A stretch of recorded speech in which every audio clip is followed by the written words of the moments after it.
Guys, in this video, I will show you how you can install Optifine in Minecraft. So without further ado, let's get started. First of all, you just need to open a browser and then you just need to go to optifine.net and then press on downloads. Currently 1.28.8 is not available, but you just need to wait a few days and it will be here. Then what you need to do here is to select the 1.21.8, then preview versions, and then select the latest one. Press download. And then we just need to wait until download process is done here, right?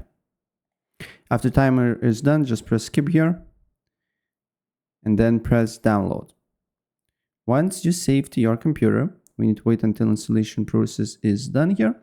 Once to save to your computer, you just need to right click on it, open with, and then select Java team, right? If for some reason this is not working and you're getting error, this means it's two reasons.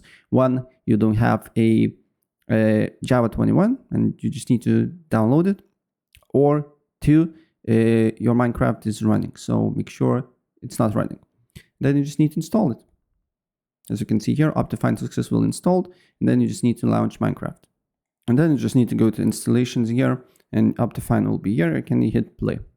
So yeah, that's basically it. If I help you out, please press like button and subscribe for more. Take care. Bye.